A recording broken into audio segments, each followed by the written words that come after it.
So there Got is it. battery technology that is being worked on, like solid state batteries, different Right. elements within the batteries to be able to charge quickly. And Right.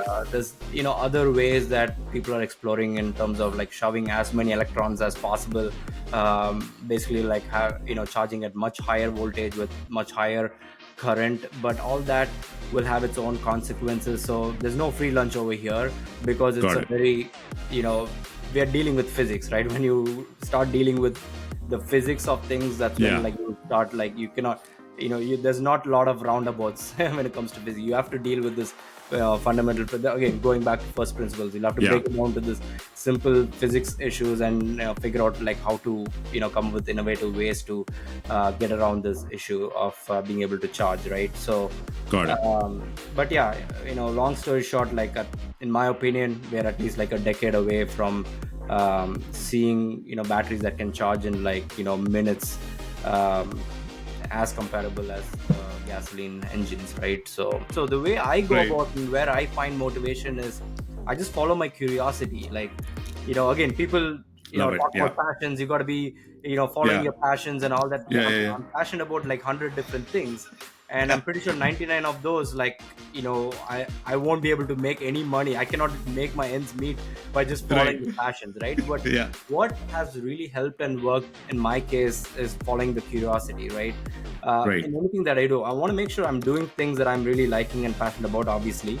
And Got second it. is I try to find what sparks my curiosity. Like Mm. even the different pivotal moments that I mentioned earlier in my career, it's if you just cut through the noise and see what it was a curiosity.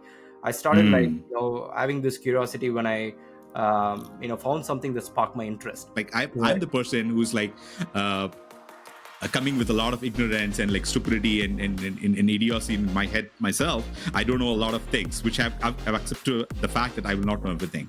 And when I said that to myself, that at least that always gave me an opportunity to go and at least like search it up and at least do a little bit of research and to understand what that is.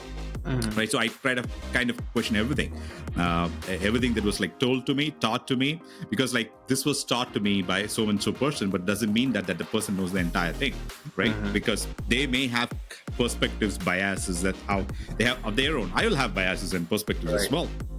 So I just wanted to see people like when be cheerful, like, and because life is not like it is very limited, right? It's we are only living for about like say I don't know 70 80 years, Right. I don't know, and you're pretty much going to be grumpy for 30 40 years, and what are you trying Yeah. to do? You're like make that $1 million, and Right. what are you really grumpy about?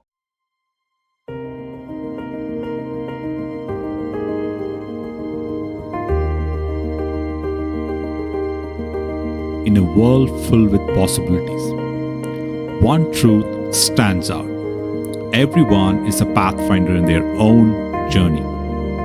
Whether it's charting new territories in leadership, embracing the future with technology, or nurturing humanity, pathfinders are everywhere.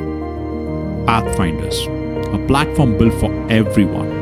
We believe in the power of connection, the spark of curiosity, and the potential to inspire. Here we bring people together, not just as professionals, but as dreamers, thinkers, and change makers. Through engaging podcasts, thought provoking digital conferences, and dynamic audio roundtables, and many more, we create spaces for meaningful conversations. We celebrate those who seek to understand, innovate, and lead. People like you.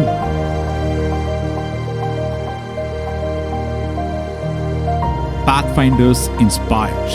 Pathfinders embraces technology. And above all, Pathfinders spreads a vision where leadership, innovation, and humanity converge to shape a better and brighter future. We are here to connect, to build bridges that transcend barriers, to share stories that matter, and to foster a community driven by passion and purpose. Be a part of this journey, be a Pathfinder. Welcome to Pathfinders.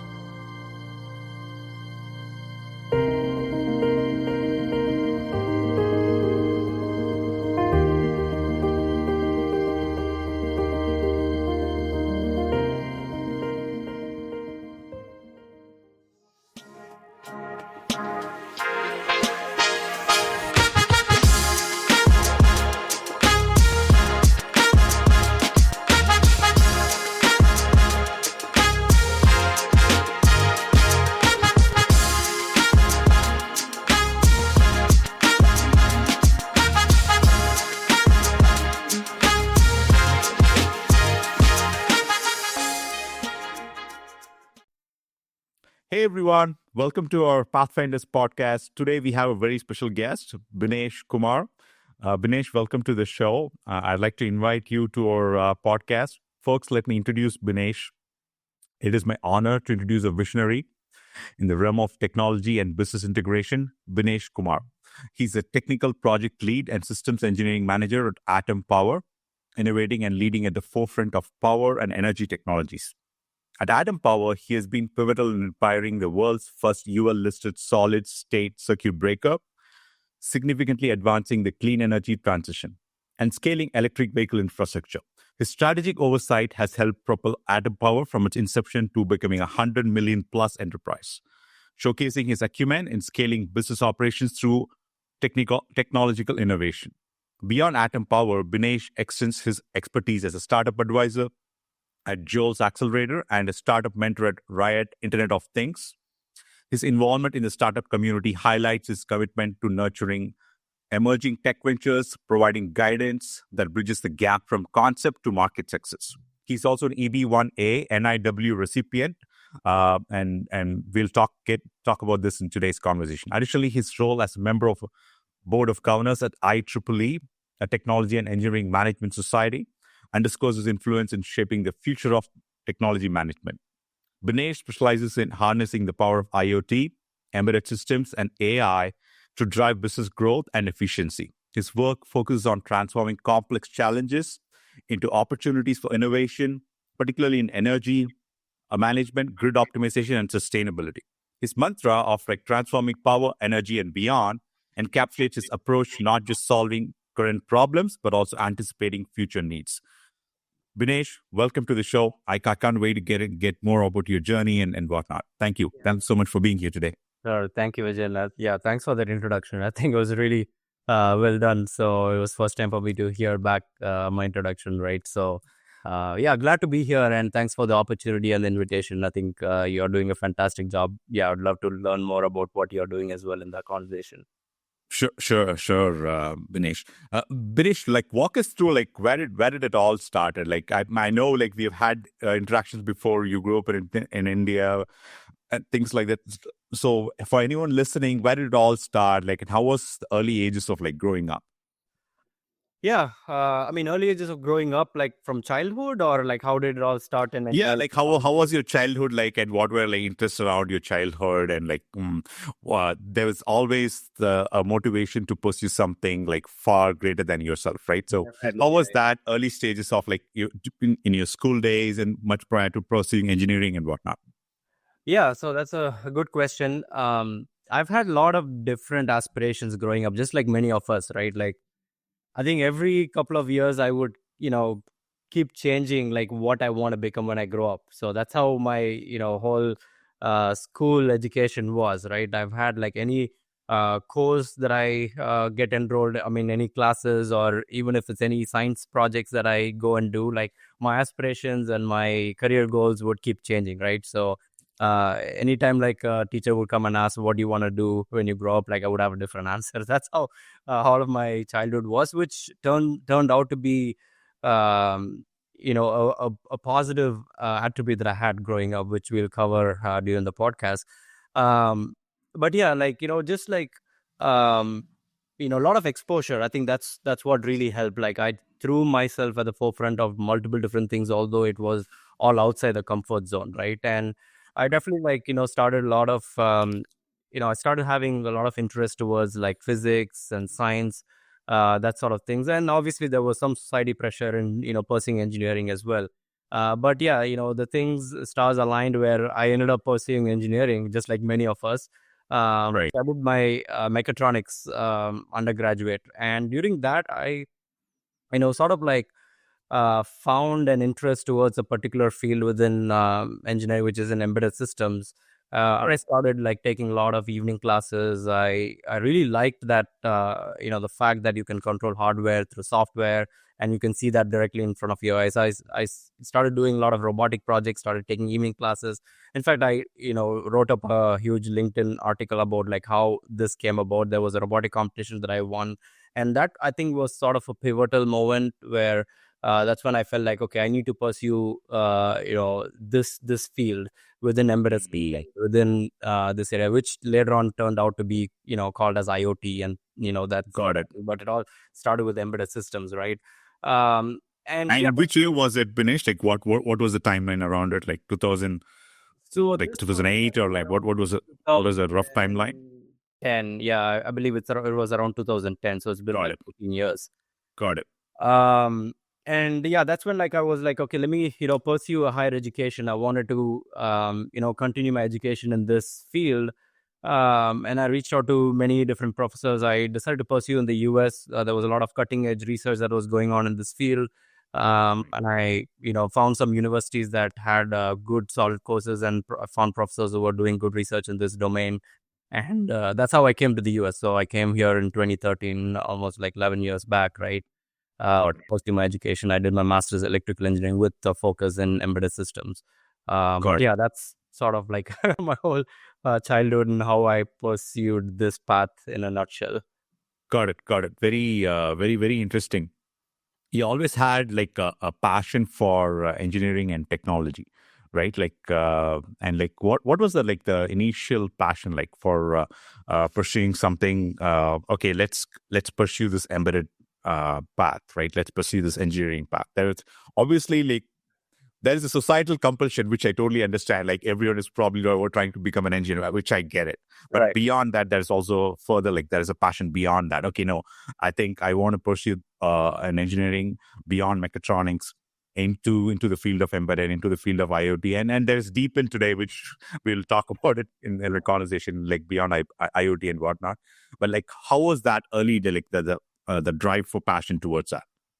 Yeah, I think there were a couple of points in my lifetime, like couple of key pivotal points. One of the points was the competition that I just mentioned, which I'll tell about that a little more detail. But even before that, like regarding engineering, like I started having a lot of interest towards physics. I remember doing this barometer project. I think I was in my third or fourth grade at that point. Uh, when I started like seeing the impact of physics. I mean, physics was basically just learning how the world works around you, right? So till then, I just had a lot of questions, but then physics started answering those questions, right? And that's when I really liked the area of physics. And then alongside, this probably is a funny story. Like I started loving this cartoon called Dexter's Laboratory. I don't know, you might have seen growing up. I've heard it. Maybe I've seen it also, Okay. but like yeah, but keep going. Yeah, it's like it's this small kid, who's basically a scientist. He has a lab in his garage, right, or basically in his basement of the house, and he would be doing like robotic projects and scientific experiments, and his elder sister would come and spoil all his projects. So that's the Right. theme of that cartoon. But something like really was intriguing about the projects that he was doing, so I would try to replicate, although like this is all like very fictional, right? But I would go like he would be constantly like turning screwdrivers, and I would be doing the same things, like opening apart like machines and trying to fix, although I was not able to fix. But Right. I think these two started driving my passion towards this field of science and engineering and technology. Got it. And then after high school, okay, I knew I wanted to pursue something in engineering and technology, but I didn't know what. Like, I mean, I just like I didn't have any mentors in my family to guide me. Okay, these are the disciplines, and I tried to go to a lot of different career consultants, but it didn't really like help me, right? And that's when I thought of pursuing something that is multidisciplinary. So I got into this course called mechatronics engineering, which had pretty much like mechanical, electrical, electronics, firmware, software, right? So Right. thought of like, let me pursue this and see where my passion is, right? And Right. I've done a lot of different projects, starting from mechanical, thermodynamics to fluid dynamics to electrical engineering to computer engineering to software. And so in those 4 years of my undergraduate, I tried my hands at a lot of different things, and that's when Right. this area of embedded systems really sparked, because I got involved in a line follower robot project, Got it. and it was so much fun. It was like that was my first sort of startup experience. We were Right. team of like 3 or 4 trying to get this thing working to go. That at that point was to win a competition in IIT Delhi. Got it. And it was a really neat journey. But I just like started, enjoying that phase of my life where I was Got it. applying for something that I really loved and enjoyed, Right. right? And although I Got was it. putting like 16-hour work days, I just didn't feel like it because I was so much You didn't feel like it was work. Yeah. exactly. So are enjoying it. And that's when okay, that was like sort of a calling for me, and Right. then I started taking a lot of evening classes. I would finish my whole like morning class, and then evening I would go take like further classes outside my university to go learn more about this field. So I did that Right. for about almost a year and a half, and that's when I was like, okay, I need to probably pursue higher education in this area. So this sort of like was a pivotal moment. I mean, we did win in that competition the zonal rounds, but we didn't win the national rounds. But still, like that was a pivotal moment for my career, right? Got it. Got it. So yeah, I've even given some more details about this particular competition that I got involved in my LinkedIn article. So for anyone that Right.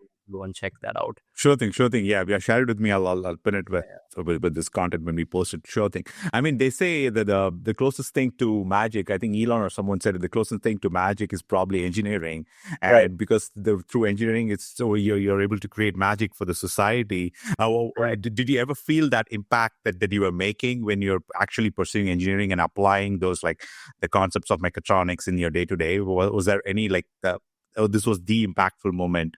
Okay, I'm creating stuff. I'm like, it's like magic that's being created. Was there any moments like that? Yeah, definitely. I mean, throughout and even now, as I'm, in this field, right? On a day-to-day basis, I think about it. Like, if you just see everything around you, like the way we live life as a humanity, uh, Right.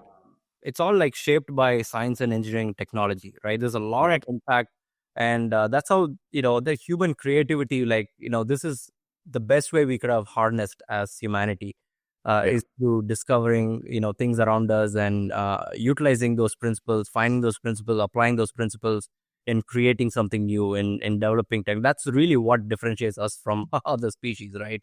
Got it. The fact that we can harness those principles and create something impactful. So yeah, even during my school time or my job life, I've always realized that I am working on something that can change people's lives, right? And Right. even at Adam Power that I'm working at currently, like that's sort of what really like attracted me to this company, the vision that they had in terms of saving people's lives. Like when electricity was invented, there was a Right. lot of fire hazards, fire issues, and that has continued even till this day, almost 150 years later, right? So the vision for the company was like we got to make electricity safer so people don't die, Right. because even now it's so dangerous that anyone could go and touch, although there are a lot of protection devices. But we wanted to create something new and impactful that can change this industry to make electricity a lot safer, where it's as safe as just going and touching electricity and nothing happens to you, right? So all that was possible because of engineering and technology, the fact that we were able to create something impactful, right? So Got all it. the way from saving lives through electricity to just the way we live our lives with technology, right? If you just like Right. look at your whole 24-hour period, I mean, just think about everything that you do is all based on the impact of science and technology that has had in our lives. Got it. So Got it's it. really hard, to imagine a life now. Just take engineering, science, and technology away from our life, like we would be, Yeah. like in a Pretty caveman life. much. Yeah, Yeah, the microphone to the camera to the cell phone that we are talking today and everything around us. right. It's some kind of a design engineer to make it a real product Yeah, and to keep it safe when you speak about electricity and things like right. that we use. I mean, I shouldn't be like shocked when I'm using this microphone Right. or this computer, right? So Yeah. makes total sense. Yeah, I definitely developed a lot of appreciation for the people who have, developed these things. Sometimes we just take it for granted. We complain about so many small things in life, but if you just think Right. about like what people had to sacrifice along the way to Yeah. give us the life that we are now living is just, yeah, sometimes I feel like I take those things for granted, right? 100%. Yeah. I find it. Yeah, it's very true. I was writing a list of like things I should be thankful for on the Thanksgiving day, Right. and I couldn't fill the list. I probably came with 20 or 30, but there's probably 300 more that I didn't thank. Right. Yeah. I definitely we take things for granted for sure. I so see that. Binesh, talk to me about like the first principles thinking, because like they talk about it, first principles not only in physics but in general creating anything, especially with engineering. How much of the first principles thinking comes into practice when we are creating stuff on a day-to-day basis, especially when you're practicing like engineering and creating stuff with electrification and whatnot? How much of that actually applies? Yeah, I think it applies quite a bit. Right. And it's not just about, working on, engineering technology. It's also about like how we interact with people and communicate with Got people. it. Because honestly, in all the years that I've lived, like the biggest challenge is actually dealing with people more than like dealing with things and developing machines, Yeah, right? 100%. So when you come to first principles, I mean, the whole point is you're breaking something very complex. It could be a complex coworker, or it could be a complex machine. You're breaking it down to its fundamentals. Ultimately, the person is a human and he has some human traits. How do we go capture? And same thing on the machine side as well. Like when you are given a complex problem, because these days everything is complex. Things are merging. Different disciplines within engineering are merging. It's all Right. becoming systems and systems of systems, right? So things are getting more and more complex, where it is really important to break those down into its basic fundamentals. Because at the end of the day, everything is atoms. But if you can like construct, from those like small fundamentals that you break down, then what you end up doing is subconsciously you start creating patterns, and you start Mm, writing patterns, and that's where innovation happens, right? You got start it. figuring out and you start asking questions. Okay, why was it done this way, or why is it constructed this way? Yeah. uh, so yeah, just the ability to just break those complex principles, Mm, complex things into simpler, to its fundamentals. I think it's a really important trait for us to develop as the world evolves around us, and things just get more and more complex, and relationships get more and more complex. Plus, 100%. yeah, I mean, I'm a firm believer of first principles thinking.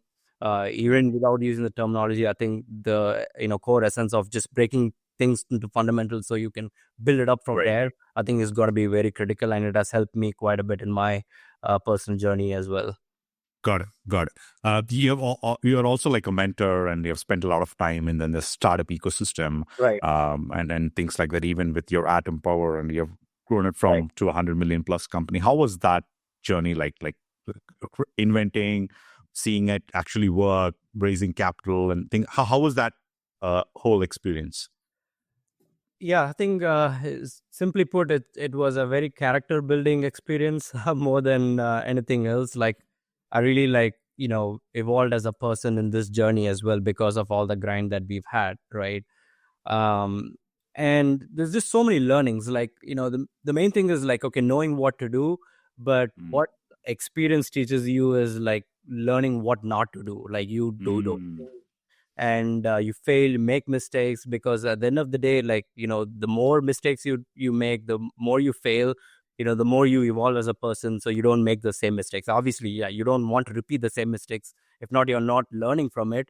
But during the failures, during those mistakes is when your character builds, right? So we mm, experience that as well. Like, yeah, we've done so many great things, we've commercialized the technology, and we've made mistakes along the way as well. So that's what helped us build our character as a company and right. involved. And every phase has meant disrupting ourselves. Like we cannot be like what got us here wouldn't get us there, and we've always known that. So that's one thing that we've done really good, is to evolve as the company grew, as our technology grew, and as we commercialize products, and we had Got it. a focus on revenue rather than just like making the product work, right? Got it. So there was a lot of evolution and different phases at different learnings and experience. But yeah, it's been a great journey so far. It's been almost like 9 years for me with the company. In fact, yeah, this week was my ninth year anniversary. There you go. Like you're just waiting for the 10th year, like 1 decade Right. into the company. Obviously, huge shout out to Atom Power, and we'd love to know what you guys do in Atom Power, and also like as you describe what do you do, also give us like a pivotal moment, like where okay, these were one or two like few defining moments, because every company goes through struggles and pain cycles and failures and whatnot, like you described, and they go through enormous pain to overcome that, and like it happens in every person's life, also in like every company's journey as well. So if you can talk to those points, that'll be great. Yeah, yeah. Let's talk about what Adam Power is. Then maybe we'll go to some of those pivotal moments for the company. Yeah, definitely. I mean, at Atom Power, we are basically redefining how power is distributed, right? So our technology, it's basically a solid state circuit breaker technology. It's just think about a mechanical, electromechanical device that basically we have in our houses. And those have been sort of mechanical nature for, almost 100 years. And we wanted to create something digital. It's a digital version of that that can trip like thousands of times faster than the electromechanical device. Because the time for tripping is basically dictated by how the electromechanical devices operate, right? It's a mechanical device, so by the time, just think about your solid state drives and computers. It used to be mechanical, things used to be slow. Yes. Now it's much faster. So it's a similar concept in a different industry. So we used power semiconductors to basically like open and close the circuits. And when a fault happens, it can trip thousands of times faster than these electromechanical devices that we're used to. As a result, like, we mitigate arc flash. Like, we don't arc. So, in houses, you don't see that impact, but in commercial buildings, when an arc flash happens, it's very detrimental. People, actually, data shows that I think hundreds of people die every year in the US. That's when like people need to suit up in arc flash suits to go and work on these devices. So with this technology, I think it's a fundamental shift in how circuit protection works and life safety devices work, right? So that was a technology we invented and commercialized, and along the way we found different applications to commercialize this technology. And EV charging, EV and EV charging industry started taking off right at the time that we commercialized the technology. So we developed a much safer EV charging system that's, we have thousands of them out in the field right now. And, we built our company around that, and we're definitely, that's basically what a quick, snapshot of our journey. And different phases in the company had different challenges that we were able to overcome, starting from technical challenges to people challenges. Like I mentioned, like, it's all an evolution. You learn, you grow, right? Right. And it was great. Like we had a lot of experts that have come to the company and helped us grow, and I've learned a lot from them as well. So yeah, it's been a fantastic journey so far. Got it. Company. Yeah. Got it. They often when the news mentions things like that, like they talk about grid safety and things like that.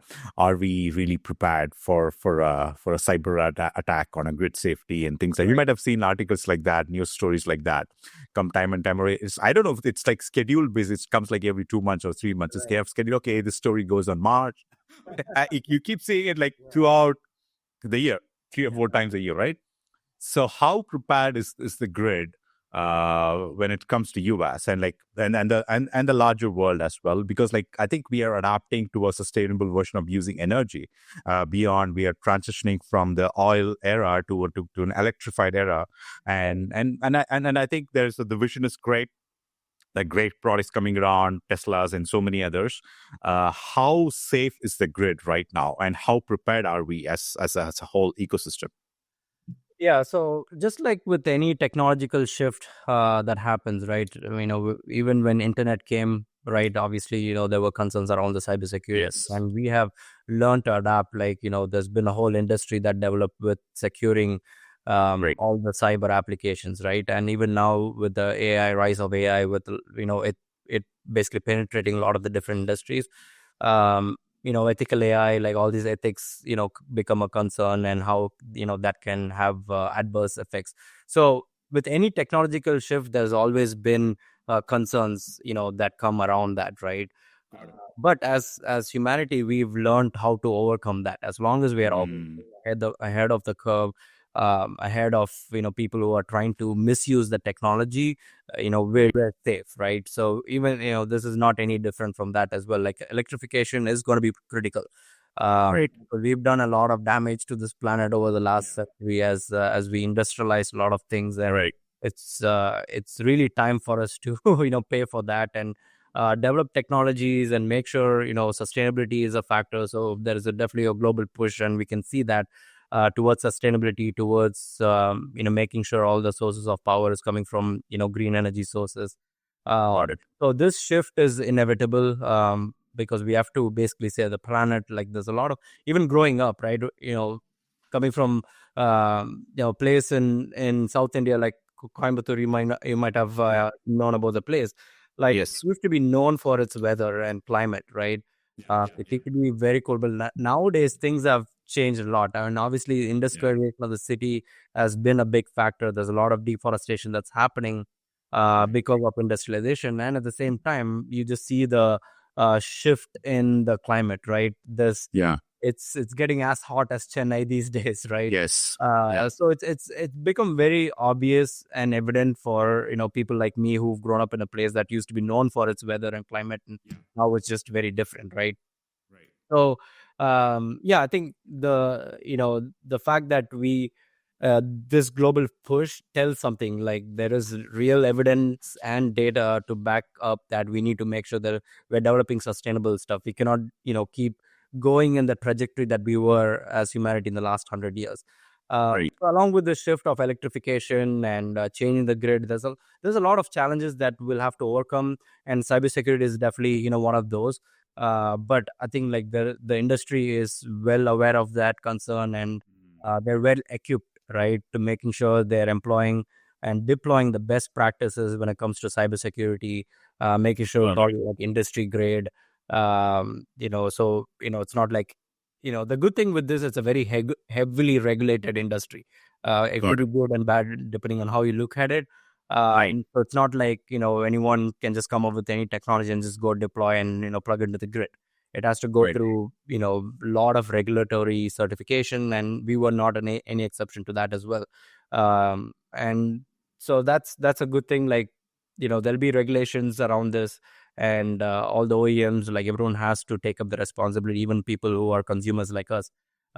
Making sure we have this awareness of sustainability whenever we use devices around us, and when we consume power, right? Got it. Uh, Got it. yeah, I think we will evolve as a humanity and come out of this. Yeah. Yeah, yeah. Shout out to Coimbatore, and yeah, I love the city. I was born there. Like I'm sure you were also from that. Yes. I I was was I was born there. born Yeah. I was born there, and yeah, I think it was called the Manchester of South India, or I don't know, something like that. Right. Uh, the water tastes fantastic, and yeah, it's an amazing place. If anyone is visiting South India, go check out Coimbatore. It's a great city. It's getting very like there's too much, like I think the crowd is becoming, it's getting warmer a little, like you mentioned. It's Right. Chennai is worse. My parents live in Chennai, and it's like I like Chennai, but at the same time, it's like Coimbatore is like you can still. It's still a lot better, Binesh. I mean, Yeah, maybe I'm not. She's not. Chennai is like yeah, because like I was there till my high school days, and around 2001, I think we moved to Chennai. And since then I've not worked, or except I was there for my studies and things like that. And like, but I missed Coimbatore for a long time, because like I've spent around like close to like 17, 18 years in the city, so I still miss it to these days. Yeah, the only time that I visited Chennai was for my visa stamping, and many people just assume that I'm from Chennai when I tell people that I'm from South India. For them, like Chennai, is South India, right? When I tell I'm not from Chennai, I'm from Coimbatore, they're like, oh, okay, you're from Coimbatore. So It's better than Chennai. probably And probably like 5 times less warmer than Chennai. Yeah, it's a great city. I love it. yeah. So, like, speaking of like beyond grid safety and things like that, and I think EV and electrification of things like that, and of course there is a huge uptick of like adoption, and there's like the superchargers, like the network of superchargers are growing every day as we speak.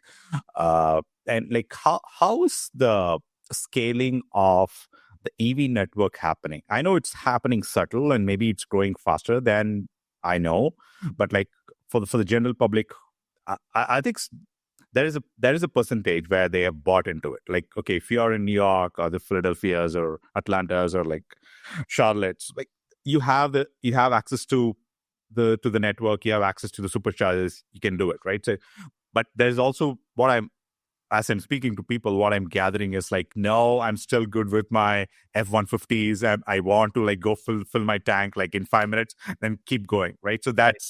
So how's that? Like, how prepared are we from a scale point of view? And what should households start preparing themselves for the next generation of transportation? Yeah, I mean, it's a good question. When it comes to adoption of EVs, definitely, yeah, there is a consumer aspect, right? Like, for example, Right, cost used to be one of the biggest factors. Like, if right. it's an interesting fun fact. Like, I think back in the early 19th century, one third, or not even one third, like I think two-thirds of the vehicles were all electric vehicles. Mm, But they would like go only like 10 miles, 5 miles, right? There was a lot of limitations, and that's when Henry Ford came up with this, yeah, the gasoline, where it can be like the production rate, right? Where it costs, not even like comparable to the electric technology. So, right, cost, drastically reduced because of the scale, of production of the, gasoline engines, right? right. Um, Now coming back to this century, it's funny, like we come full circle, right? Like we're now talking about EVs. Now we see a lot more EVs out in the road, like a lot more than Yeah, what it used to be 10 right, years back, right? right, Mainly because cost is not that biggest barrier anymore, right? So right, cost used to be a big barrier, and that's again, like it is. Some of the high end EVs are still expensive, but still you can get like a Tesla for $30,000, and right, even with government rebates, it's even lower than that, right? So cost right, not a barrier, and then the second is the range, right? Range used to be the biggest factor back in the 19th century as well. right. Uh, but now you can get cars that go up to like 400 miles in one charge, and that's around the time that you would want to take a break anyway, right? Got it, So got it. range is not, the barrier anymore. So what it comes down to is the EV charging network, like you mentioned, right? Like Mm, now there is still like, this hurdle of planning your trip. You need to make sure you get the right access to chargers when you go for trips, and even when you go access these chargers, like depending on how many other cars are plugged in, like your time might vary, and right, still it's a slower process than just going and plugging your gasoline car and just going on with your road trip, right? So, yeah, what I'm getting to is like some of the other barriers that used to make this EV adoption a big problem are now going away, and now it comes to the EV charging. So that's where like a lot of these, right, um, whether it's Tesla, that's their upper hand they had, right? Like in terms of the charging network, they established a very good network. So even right, though like cars are, pretty much the same these days, like there are really good electric cars outside Tesla. The right. charging network of Tesla, like that's what made them had this competitive advantage, right? But then Got it, now they got would it. open their charging network to other chargers as well. So yeah, there is still we still have a long way to go in terms of getting a good charging network established where this is not a barrier anymore. And Right, alongside, battery technology, again, there's been breakthroughs that's happening on a day-to-day basis as we speak in battery technologies, right? So got will it. be able to, charge these batteries quickly is going to be critical as well. Like, because if it's still going to take 30 minutes versus before it's Yeah, take only like 5 minutes, that's still right, going to be a barrier for consumer right, adoption. So if you just look at the technology adoption life cycle, right, there's always this, if you've, seen that curve, it's like a bell curve. yeah, yeah, Where you have these early adopters, like you come with a new technology, there'll be early adopters who'll be jumping right, in to try out this new right. technology. There's always this chasm There's in a the hard, early adoption to the mainstream market. So right, mainstream market is not going to be, forgiving of like, having these, yeah. these sort of complexities. Inconveniences are not Like, like they're brutal around it. Okay, they got it. want the cheapest thing, and they want the most reliable. They want the quickest access, right? So Right, that chasm still, I think, needs to be crossed. But yeah, we will get there. It's just a matter of time. So there's it's a multifaceted issue. There's not like one thing you can pinpoint saying that okay, if this happens, right, then everything will become EVs. Because now, if everything become EV, then when I say everything, all the cars become EV, then the grid will collapse. Like, I think the study has shown like we need 30% more capacity on the grid level to support like this EV adoption that has been projected. But that's where the energy management comes in. Like we need to figure out unique ways, innovative ways to manage the energy without having to overburden the grid. So that, there needs to be innovation around that as well. But yeah, I mean, things are advancing. Yeah. Like anything else, like, on a day-to-day basis, there's a lot. Yeah, give the industry behind the scenes view of like I think it's probably more of a hope, and then yes, we can do it kind of a message. I mean, give that behind the scene, like the concept of like today, let's say it takes 30 or 40 minutes to like charge your car, your Tesla or otherwise to a full charge, or 80%, 90%, whatever that is.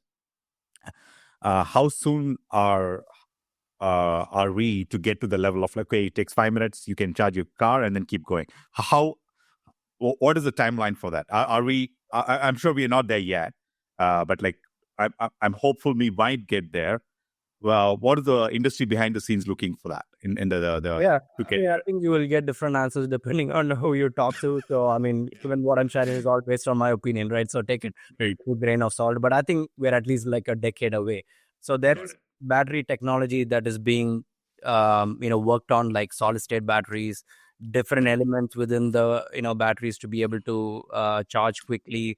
And there's other ways that people are exploring in terms of like shoving as many electrons as possible, basically like charging at much higher voltage with much higher current. But all that will have its own consequences. So there's no free lunch over here, because it's a very we are dealing with physics, right? When you start dealing with the physics of things, that's like you start like you cannot there's not a lot of roundabouts when it comes to physics. You have to deal with this fundamental, again, going back to first principles. You'll have to circle down to this simple physics issues and figure out like how to come with innovative ways to get around this issue of being able to charge, right? So but yeah, long story short, like in my opinion, we're at least like a decade away from seeing batteries that can charge in like minutes, as comparable as gasoline engines, right? So got it. No, that's still a hopeful message, because like all I wanted to hear is yes, we are getting there. Yes, there is a trajectory. At least within a decade, I'm still glad that okay, we will get there, and still not waiting for 30 minutes to charge your car. And because like I see interesting revenue and business models around it. Okay, you have a supercharge or you have a charging network. Okay, let's put restaurants around it just to like engage people for that time, right? Yes. That won't sell all the time, because especially when you're urgently going to a doctor or something, and right, it may sell for a touristy vacation type thing, but like if you're commuting, for instance, and you have to get to the office, right? So you want to be able to quickly charge your car and keep going, and obviously there's preparation that comes, and but humanity, as I know, they are the least prepared for anything. Right. Scramble, right? Like no matter, I mean, COVID was a good example. Like we're not, we might think we're the best species and we're prepared, we're the most advanced, and then like something like that happens, we just start scrambling, right? So right. Yeah. But like definitely looking forward to that. Talk to me about like your role in IEEE. You're a member of board of governors for the IEEE for region, I suppose. Talk to me about like what I know it's like an international engineering kind of an administrative society. Like talk to me about what IEEE is about, and then like how do you guys are trying to bring change in the through and in the organization? Yeah, definitely. So IEEE stands for Institute of Electrical and Electronics Engineers. It's a lot more than just having electrical electronics engineers. It started, I think, like back in the 1860s, when a group of individuals wanted to come and share ideas around engineering technology. And then there was at that time it was called as American Institute of Electrical Engineers. And then there was another organization in Europe. It was called Institute of Radio Engineers when Marconi, he invented the telecommunications. So there was another organization there. And they both were doing similar things, and they decided to merge that and form IEEE, right? But now it's much bigger than what it was. So we have almost 500,000 members in across like 190 countries. So IEEE is basically, the world's biggest technical professional organization. Right. And it has a lot of different diverse communities. But the core mission for IEEE is to foster technological innovation for the benefit of humanity. And the way IEEE does is, there's multiple aspects. There's a lot of technical societies where we have a lot of industry leaders that participate, and a lot of researchers um, publish their research in all these different fields within, science and technology and engineering. Right. And there's also like government bodies that advocate for public policy when it comes to all these energy and other factors. And the STEM outreach, there is a big group within IEEE that focus on like advocating for STEM in K through 12th grade, right? Got Um, it. and we have geographical division as well. Like we host networking events locally and different things. So it's a pretty Got it. broad organization. There's a lot of different communities. So I've been part of IEEE for almost the last 10 years. Like, so it's funny. Like my professor, when I did my master's, he told like, if you want to do project under me, you gotta, take up an IEEE membership. So that's how I signed up for Right. IEEE. And then I wasn't like as active when obviously with the startup life and with the grind, like, I didn't have a lot of time to go get plugged into IEEE. But then later when I had the bandwidth, I started like adding value. I started getting plugged into IEEE and working. And served in several leadership positions. So a couple of positions I hold now is like I serve as a young professionals chair for the Southeast US region, which is region 3. We have 10 regions in IEEE, like depending on the geographics of the world. And and on the technical society, I serve in the board of governors for Technology and Engineering Management Society. So we have a couple of focus areas. One is like, transitioning individual contributors to leaders, and second is taking ideas to market, right? When it comes to Right. innovation or entrepreneurship or IP development or product management, project management. So we cover all these different aspects. And there are a lot of other technical societies like Power and Energy Society, Power Electronics Society, Computer Society that focus on all the different technological aspects. But yeah, I mean, like, I've met a lot of industry leaders, networked with a lot. I learned a lot just being part of IEEE to help grow my network. And in fact, like I have a mentor from IEEE that I meet on a regular basis. So it's really helped me grow, professionally. Now I can also use IEEE as a means to give back to the community, foster young professionals, students, Got it. to sort of like, share my knowledge and learnings in this field and help them, navigate their career paths as well, right? Got Um, it. so yeah, those are different ways that I, work. I mean, I haven't deep dived on IEEE as much. I've heard the term long time back multiple times throughout, like as I was learning stuff. But is it a non-profit organization or Yeah, is it it is a nonprofit organization. non-profit? Right? Yeah. So would you say like is it more of like a governing body, like a regulatory body, you would say, around the technology and engineering management, and probably like peer review like papers and probably have an ecosystem for like raising venture capital money or things like that? Is it something like that or?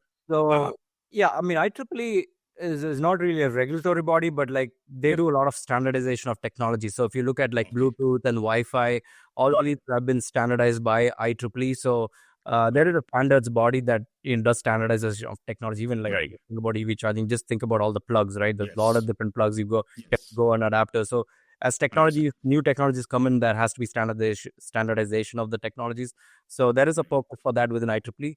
On the technology and engineering management side, yeah, I mean, any of the technical societies, there is a big aspect of research and publication. So that's why there's a lot of researchers that are involved.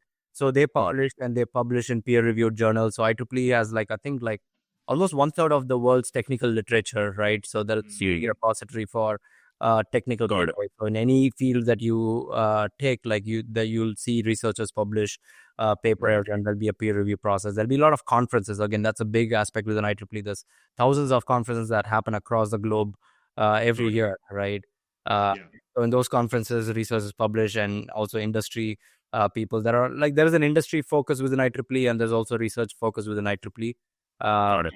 yeah, sometimes when you think about IEEE, usually what comes to your mind is research and publication and standardization. That pretty But yes. a lot bigger than that because of how big Got the it. organization is, right? So Okay, got it. So who should approach? Should companies, startup companies approach IEEE for like, hey, we are trying to standardize this practice across the world, and like, what's your best advice? Is that something people should approach IEEE about? Or there's depending on what you want to get out of IEEE. Like there's different. Like I said, there's different wings within IEEE. There's a whole organizational structure that you can go find on their website. got it. And so based on where you want to get plugged into, what you want to get out of IEEE, you got to do some research because of how complex the organization is. There's got to be some research involved in figuring out which communities are doing what, and trying to get plugged in, reaching out to those people. And the best way to start locally, we have like local chapters, local sections where we meet. Even this evening we have a networking event here in North Carolina. So we basically the best way is to get plugged locally, and then once you get plugged into IEEE, you will know all the different areas within IEEE, and you can figure out where you want to get involved and what you want to get out of that as well. Understood. Got it.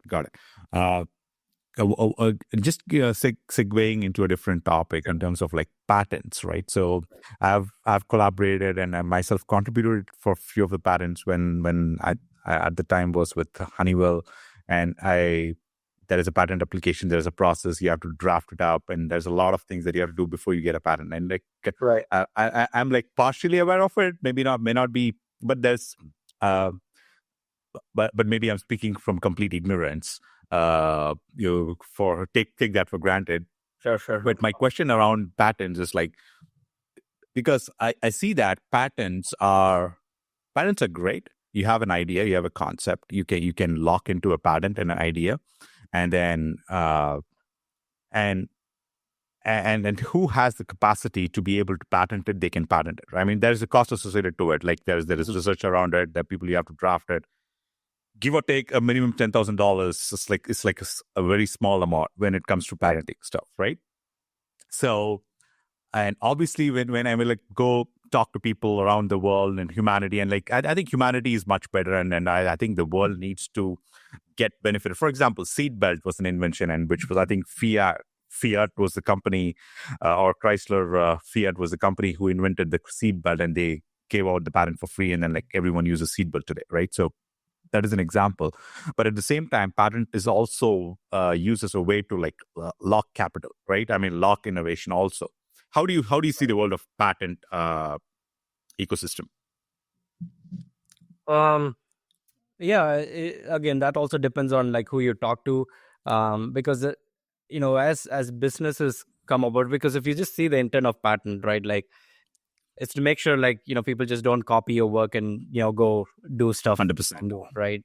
100%. So that's where like this notion of keeping things a secret and patenting, all that came about. And in fact, just like anything else, it's always a trade-off, right? There's a lot of advantage around patenting, where you can make sure an idea that you come about and something that you've thought, and there's a trade secret behind that, and you want to make sure you're getting the credit for that, right? And you're for the effort and for the novelty. Yeah. Because if you see, three things, like one, the patent something, it has to be novel, right? And Right. it has to have some usefulness, right? It has to be something that can be used. It has some application for that. And then another is it shouldn't be obvious, like where you can just take two things and combine and create Right. that. So from that essence, like if you meet those criteria, you have something that is really valuable. And as an individual, let's say you're an inventor or innovator, that you just have a garage in your house and you're doing a lot of like trial and error experiments, and you have found something that it does make sense for you to take the credit for that, right? If you're go patent, and you can license the patent, you can make a living. Not everyone is built to basically build a business around that, right? Not everyone wants to go start a company and commercialize and make millions of dollars. Right. If there are innovators, they just want to invent something new because they just like the idea of innovation and invention. Right. and they want to be able to license what they've invented to bigger companies and make money out of that. So 100%. actually going and building a business. So there is advantages from that angle. Now, on the other side, yes, companies do use these as means to block competition and stifle innovation, and that's where the regulation also comes into picture, right? If you look at the patent law and there's the expiration for that, there's a certain things that are being put in place to make sure innovation is not stifled. Right. So yeah, there's pros and cons. I think like patents are really good from the angle that it does give credit and power Got it. who have come up with a novel idea, so they can Got it. or they reap the benefit out of that. So people are not just copying. Anyone doesn't just copy that and just go make a business out of it. Right. So Got it. Yeah. I mean, I've seen like in the early like days of the late 90s and the early 2000s, I've used a lot of like off the shelf products like Microsoft and so many others, Oracles and so many others, and like they at the time the concept of open source was not a big push for open source, and slowly the market. I think that I could see a slow transformation and transition into the open source world. Yeah. And obviously, there's a risk of like people, let's say you put out a novel code or something like that, people would obviously replicate it and then they would commercialize it. There's always that there's a, yeah, I don't think it's a backdoor, but it's a, yeah, your novel idea could be like just like repurposed for something else, right? So there is always, I think there's always a good and bad with any invention. Yeah. That's how I see it. Like I saw Elon was talking about it with the SpaceX rockets. The one of the earlier versions were originally the ICBM missiles from Russia. Now it's being used to launch satellites, so it could be used for any purpose. Like that's the beauty of like the science and then invention and technology, right? So there are going to be good actors and there are going to be bad actors in the society, and then it's we have to find. I think you have to find a way to strike the balance, which is very difficult. Right. So that's that. I'm just like probably like thinking loud and chatting it with you, but like that's I just want to understand how that the world of patenting comes into picture. But of course, that is the good, and there is also the bad around it. Binesh, like let's talk to me about your mentoring and advising roles that you've taken into the startup communities with Riot, and there's Jules startup community. Right? How has been your experience mentoring people? Because I've seen a lot of value, especially when you're giving back. It's so rewarding. Actually, it's more rewarding than getting $100,000 paycheck or $500,000 paycheck. It's actually extremely rewarding when you're going and teaching people stuff, right? Right. Yeah, definitely. I mean, yeah, I'm not someone who's driven by money, and there's not like money has not been my You can see that, yeah, factor, right? right. Your point, like giving back to the community and helping other people, and especially with lessons. Because if I dial 10 years back, I would have loved to have someone mentor me, to guide me. Right. Because I had a lot of questions, and it was really hard to find people to give that sort of guidance. Because the quickest way to go accelerate your life is to find someone who's already done what you want to do in life, right? Exactly. Learn from their failures, like just listen to their journey, what all have they gone through. That's the most effective. That's why I'm a big proponent of reading books. I see you have a lot of books behind you, right? It's basically you get like 30 years of someone's life in like 100 pages. Like, why would you not go pay and just read that, spend a day, a couple of days? That will save you so much of time and energy, so you're not always having to fail and learn, right? So from that standpoint, like, yeah, I just anything that I learn, I sort of teach people around me. I want to guide people who are in the similar journey, and the startup mentorship is not any different, right? Where there's been a lot of learnings over the last 10 years. And I want to help those people who are in the journey where we were as a company like 10 years back, right? Yeah. And obviously, as long as there's no conflict of interest between what we do and the other company does, then that's how like the matchmaking happens with these accelerator programs. In fact, Jules Accelerator is an accelerator that we used to be a part of when we started. Like our company was started on the campus of the university that I graduated from, right? Got it. And then we've obviously like moved different locations, and we are in a different location now. So this was another way to just give back to the community. Like I reached out to the accelerator, and they were happy to take me as a mentor and advisor. So they find other early stage entrepreneurs who are in similar journey, and where I can add value, or even like find the right network, like make sure they are getting the right network, and Right. sort of like advise on how do you navigate certain challenges, and Right. things like that. So that is extremely rewarding, because I get to use all the experience I have had and to help someone else, right? And similar, even with the regulation journey, that's the same concept. Like I didn't have a lot of guidance when I went through the EB1 path like a few years back. Right. Had to do a lot of research and navigation on my own, because there was not a lot of awareness back then. Nowadays there's a lot of awareness about the importance of EB1. So I'm trying to give back to the community and help them out in ways that I've sort of lacked that guidance a few years back when I was on a journey. So I can help accelerate people's journey, so they don't end up making the same mistakes as I did, right? Ultimately, again, the way we grow together as a community, we should all learn from each other, right? So even when I mentor, there's always some things that I'm learning. Anyone I talk to, there is always things that I'm looking for that I can learn, absorb, and go incorporate in my life. So it's always like two-way. This is not, I don't I'm not for like okay, lecture type thing where here's all the stuff that I know, go do it. That it's always two-way. Even young mentees that I mentor and through IEEE, right? There's things that I can learn from younger generation. I mean, these people, the next generation, they're like, the way they think is very different than how I used to think, right? So 100%. the world is changing, the generations are changing. So it's all about like, okay, how can we all learn from each other and grow together in the short lifespan that we have? No, very, very true. I love what you shared.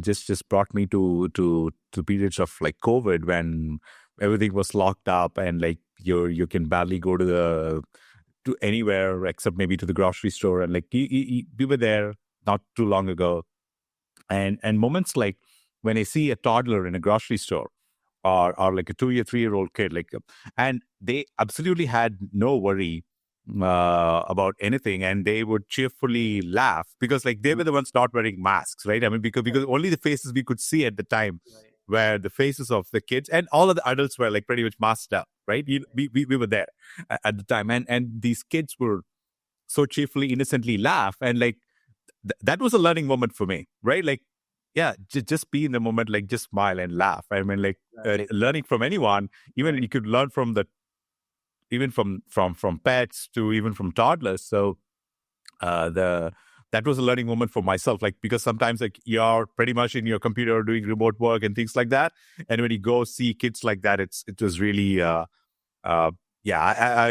could relate myself back to those moments, and very That's beautiful. why it's really important to take a step back, right? Like, where we talked about like trade-offs, the whole technology and science, although like it has given so much, like the biggest trade-off has been our ability to focus and our attention span, right? Like we're so sucked into our phones and laptops all the time in a day-to-day hustle that I feel like we don't take a step back, right? We don't take a step back and appreciate the things around us, the small things. And that's the part like, becomes a big challenge, especially with the constant interruption that we have through technology, right? And that's where moments like these, what you just described, like make things so meaningful. Where you take a step back, and it doesn't need to be only during the Thanksgiving season in a year. 100%. Every day, the fact that we wake up without having any issues in our health, like we have to be thankful. So taking a step back and enjoying the nature around us, when the leaves change color, like this, there's a lot of appreciation that needs to happen. So and definitely learning from whoever it could be, right? And just thinking from their standpoint, like how carefree they are, and not a lot of responsibilities. So why are we stressing out so much with all the insignificant things in our lives, right? So, I used to live in Toronto back like not too long ago, like 2 3 years ago, and I've commuted from my place to the Toronto downtown. Let's say it's like a smaller version of New York downtown, right? Like all people commuting to the downtown, the big office buildings, right? They're pretty much not talking, number one, or not smiling or laughing. Right. And like even if you're on the road, like let's say you're driving to like whatever city you are in, the big city, and then you see people on the road, you see on the lights. I don't know what, like they're very serious. Like and there are 100 things that you can appreciate about, yes, 100, and like I don't know why life has to be extremely serious. Like Right. I'm the person who's like uh coming with a lot of ignorance and like stupidity and idiocy in my head myself. I don't know a lot of things, which I've accepted the fact that I will not know everything. And when I said that to myself, that at least that always gave me an opportunity to go and at least like search it up and at least do a little bit of research and to understand what that is. Right. So I kind of question everything, everything that was like told to me, taught to me, because like this was taught to me by so and so person, but doesn't mean that the person knows the entire thing, right? Because they may have perspectives, biases that how they have of their own. I will have biases and perspectives as well. So I just wanted to see people like win, be cheerful, like because life is not like it is very limited, right? It's we are only living for about like say I don't know 70, 80 years. I don't know. And you're pretty much going to be grumpy for 30, 40 years. And what are you trying to do? You're like make that $1 million. And what are you really grumpy about, right? So what? So and I had a lot of those questions, and something I really found fun, Binesh, is like I was networking as I was like promoting the business and things like that. I was started talking to more people. And I thought like, yeah, I mean, like the real conversations happen when we're actually meeting with people and sitting across the table, all these things like this. That's where the real conversation happens. And I wanted to do it at a scale where I should be able to literally talk to anyone in the world. The other day, the last podcast was with a person from Hong Kong. And he gave me his perspective about Deepin, about like decentralized physical infrastructure. It was beautiful to talk to him. Like, and today I'm talking to you. So I think there's some beauty in this conversation. There seems to be something Absolutely. original about like authentic conversations that seem to be missing a lot in ginger society. That's just my observation. Right. No, definitely that's a good observation. Sometimes like we forget the fact that we deal with humans, right? We are all humans, and there's a lot of things that are going on. Like it's just like about like taking through the cutting through the noise and figuring out like what who are we talking to, like what is that person about, and just like taking things to a level more deeper than having surface level conversations. Something that I've always been passionate about, because you learn Right. so much, right?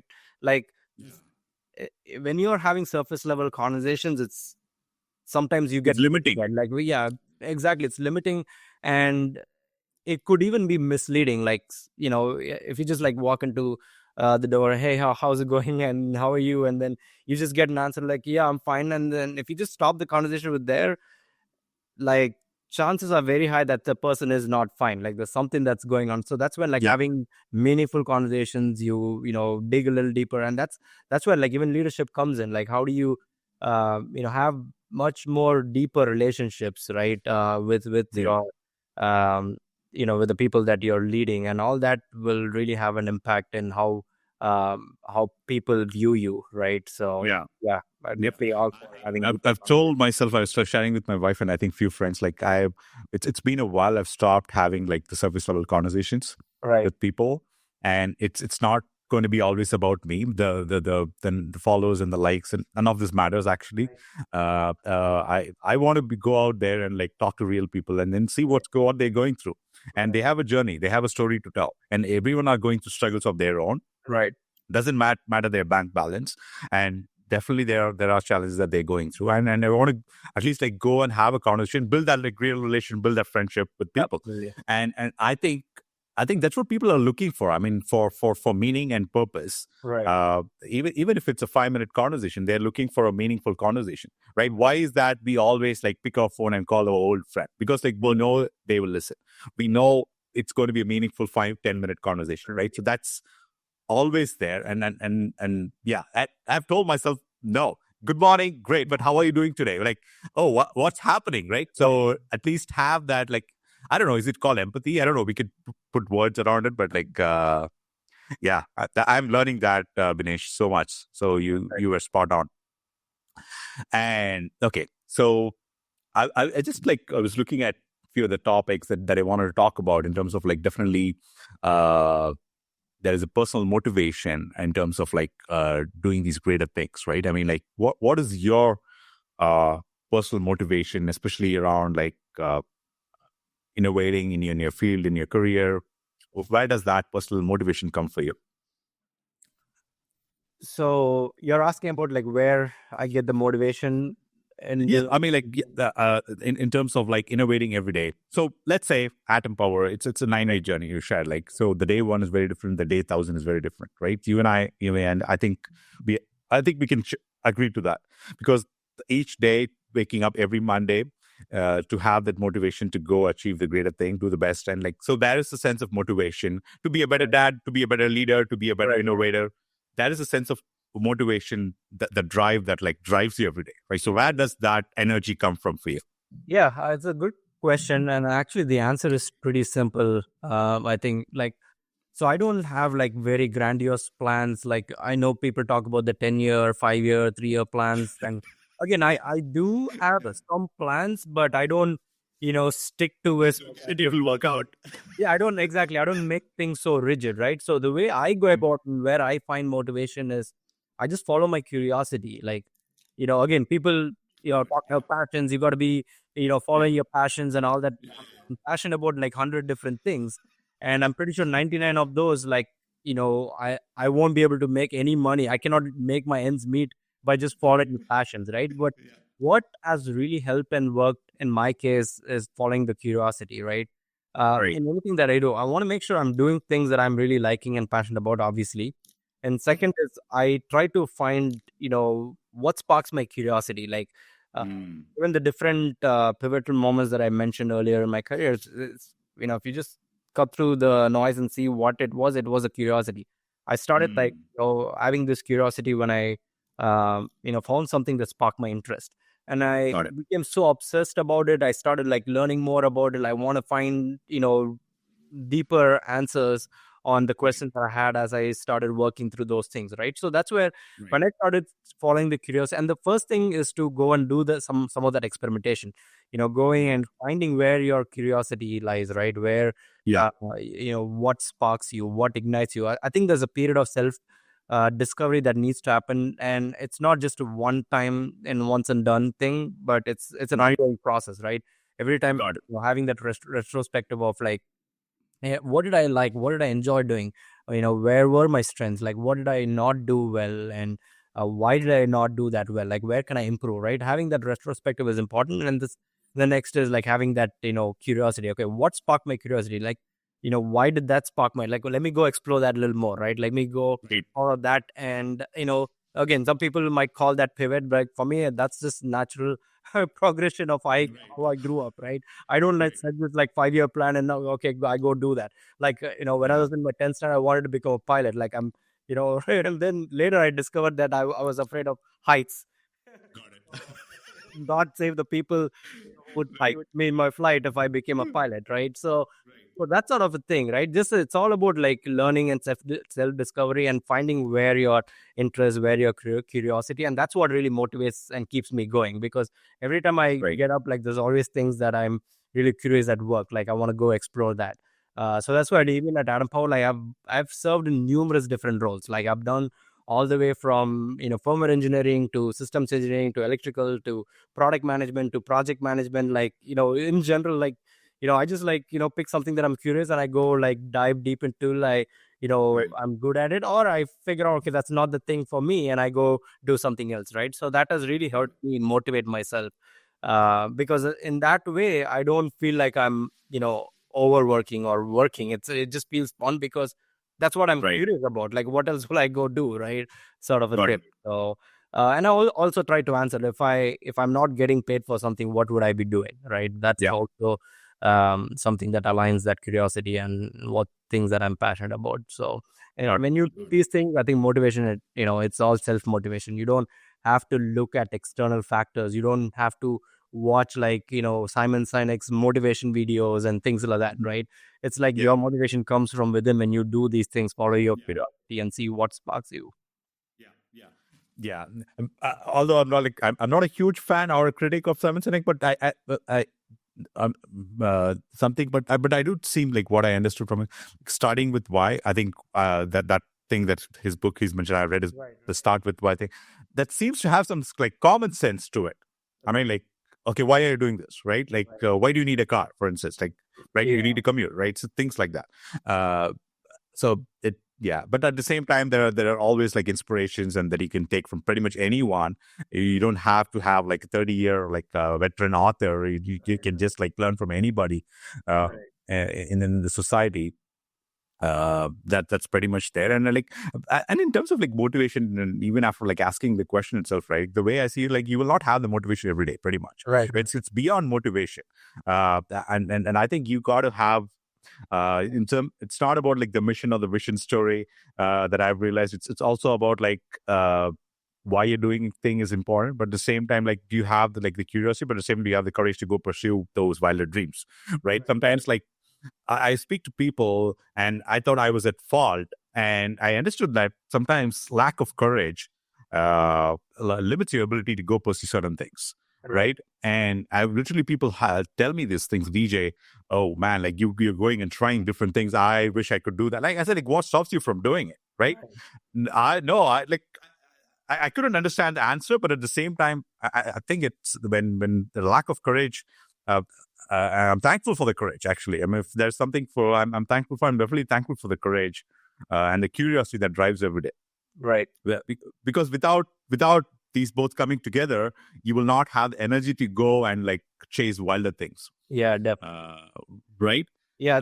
So yeah, one of the biggest attribute, and skill that I look for is that ability to persevere something, having that determination, right? Because see, not everything can be like, taught. There is something that is inherent, like, are you determined to do something? If something matters so much to you, then I think like anyone will go pursue that. If you're not determined to do something, that means like, it doesn't matter as much. But if it does matter as much to you, then you have to go persevere and have that determination. And that's what really, separates the people that have gone through those struggles and emerged out versus people who just succumb to pressure, right? Is having the determination, because there is no linear path. Everything is non-linear. Like we bump on a day-to-day basis. Like to your point, like not every day is going to be, this sci-fi, like, motivational, right? Right. There'll be, periods of down, and there'll be, failures that we will face along the way. And that's what, builds our character, like I mentioned earlier. Yeah. But what, sets you apart from the rest is the ability to persevere through those phases, and knowing that whether it's the highs or lows, it's temporary. There's nothing permanent in this world. Like in fact, Right.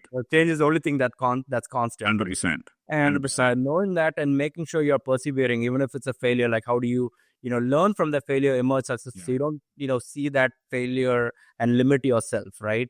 So, and also you're not afraid of failing. Like again, the only thing that you got to be afraid is not trying and not failing. So, Yeah. It's funny. I just posted that last night. I said like regret is not failing.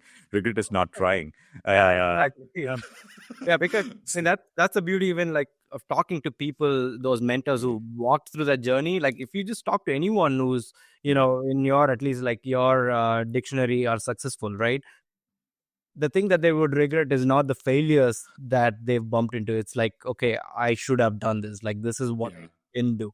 Like, that's a regret that it's a pattern, right? These are the patterns you got to recognize, so you don't end up making the same mistake of not trying. So 100%. yeah, definitely. I mean, these are the different attributes that, really like help us grow as a person, right? Got it. Let's segue into a different like section. Probably we'll do some fun activity. I just introduced this section from my last conversation, the last conversation. Sorry. So what we'll do in this section is like we'll ask AI to draw us some things that you're going to tell me what you want to be drawn. So the AI is going to draw that, and we'll have a question around it. So pretty much. So let's see what it. I'm going to try sharing my screen, and let me know if you're able to see it, Binesh. Sure. You're seeing my screen, okay? Yes, I can see it. Okay. So what do you need to be drawn? Like, could be anything. Like, draw me a BMW in Mars or whatever. Yeah, maybe like draw me a sunset or maybe a sunrise. Or actually, like, sorry, let's change that to sunset because I don't think so. Kids will Okay. wake up when when the sun is rising. Okay. Draw me a sunset where there are kids playing in a field and having fun, Got it. and there's a lot of greenery around, and there's a lot of nature in that picture. Playing in a field and having fun with lots of nature. And what was the other one? Greenery. Yeah, and greenery here. Got it.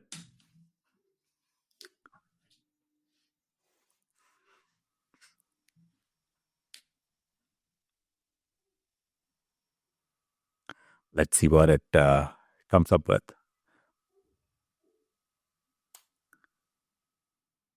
Yeah, I changed Yeah, to so sunset because I know kids probably won't be up during the sunrise. So yeah, so that's a beautiful picture. Yeah, I don't know why does all the kids look like Elon Musk. yeah, people might Just say kidding. I was biased. Yeah. No, this is a beautiful picture. Like, okay, so what prompts me from this picture is like, how do you see the future generation of kids? Like, because the generation that I think you and I grew up with, we saw an era was there was no internet, then there was internet, and there was no cell phones, and there were cell phones. Now is an era when kids are born in 2024, they know AI from day one, pretty much, right? So how do you see the future of uh, future generation of kids, and what are your thoughts around Yeah, for the future generation? Yeah, but that's definitely an area that I do get concerned at times, for my kids as well, because it's twofold, right? One is their exposure to everything technology wise, and second is from a parenting standpoint, like, you know, how do we find the balance of like aspiring in your career and growing and making sure at the same time you're spending enough time with the kids to make sure they experience the love and the guidance that they need to grow up successfully, right? To make sure they don't get into ways that you don't want them to get into. So I think there's two aspects to that. So the reason I even like just immediately thought about this is I tend to reminisce over this, right? Where when I grew up, like I used to play like this, like I think you probably would relate to that as well. But these days there's a lot of kids, and it's not even the kids, it's also the parents. Like we are sitting in front of a computer, and we don't want the kids to come and disturb us, so we end up giving a tablet yeah, or a phone to them, so they are hooked into that as well. But right. if you think like the way we grew up when there wasn't as much technology penetration, we didn't have a choice, right? So we had to go enjoy the nature. We had to go outside and play. There was a lot of outdoor activities. And the greenery and nature was also like the areas that at least I grew wasn't industrialized, right? That it wasn't as commercial. Now it's a Right. lot different. Like, the fields that were there, now it's all like demolished, and there's buildings all around, right? So there's not even a lot of opportunity. So humanity, Jungles. well, yeah, exactly. So how do we, as humans, find that balance? Is something that I always like, struggle just with anything else, right? I'm not saying technology is bad. Like it has given us so much benefit. The fact that we've having this podcast, having such meaningful conversations, is all because of technology.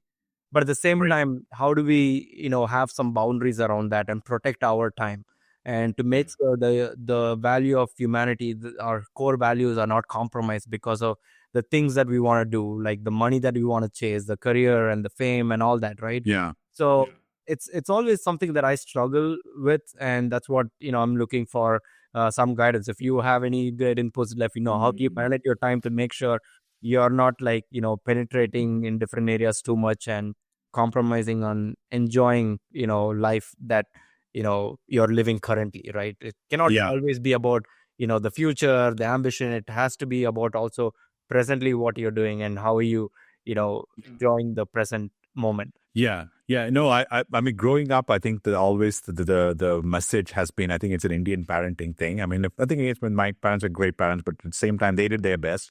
The message was always about take yourself too seriously, right? I mean, failure is not a thing. You got to succeed. Like you're either engineer, doctor, or a failure, right? That's how they conditioned the growing up, right? Jay Shetty talks about the exact same thing. I agree with him.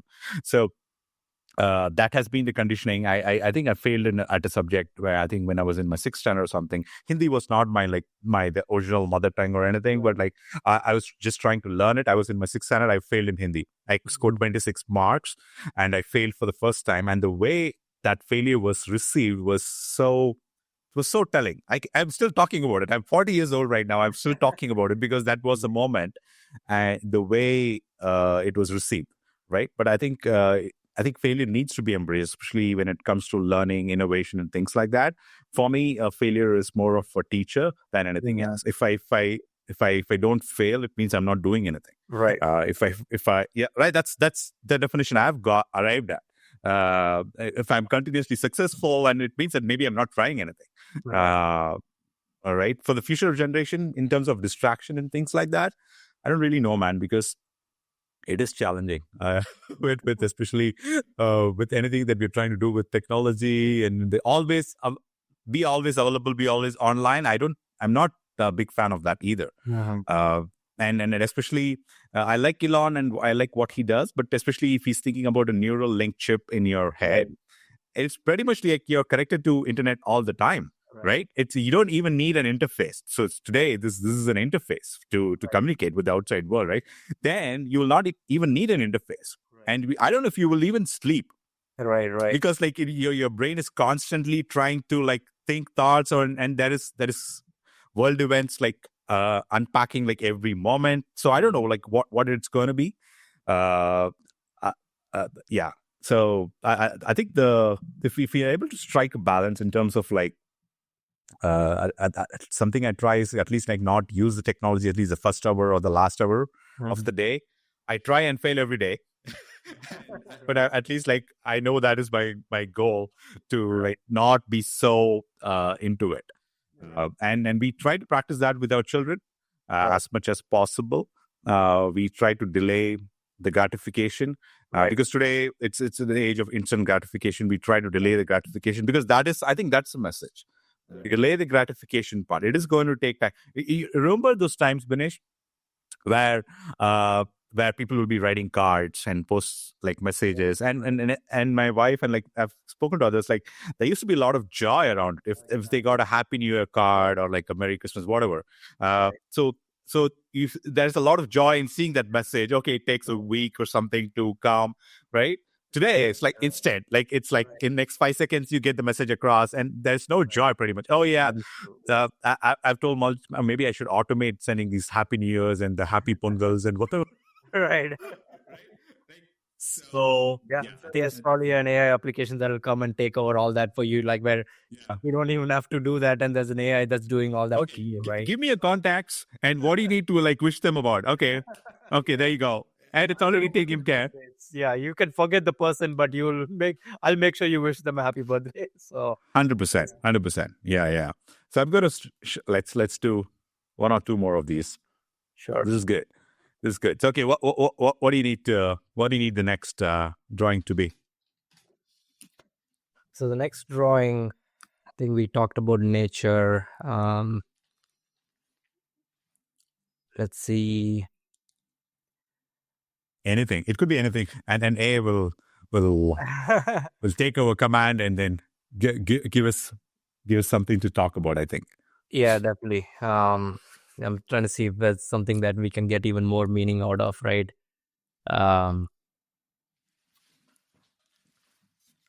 How's the day today? Is it a warm day there? Yeah, it is. It's not bad. Actually, last week was pretty cold, so now it's not as bad. Got it. Um, I'm overly thirsty today for some reason. yeah. Well, is there any area that you want me to? I don't know. If we have to draw me Robbie, I don't know. I can hint something. I was probably wanted to. I think everyone are loving peace, so I want a world where like people are laughing and cheerful. Draw me a Right. peaceful, futuristic world. Can I prompt it? Is it okay? Yeah. Let's do that. Yeah, Yeah. You think about it. We'll do the next one. Like for you sure. can keep prompting it. Draw me a peaceful, futuristic world where all people are happy and smiling. Um, yeah. Let's see what it comes up. Yeah, I might have one for the next one. Yeah. Not that the current world is not peaceful, but at the same time, I wish it was more peaceful. So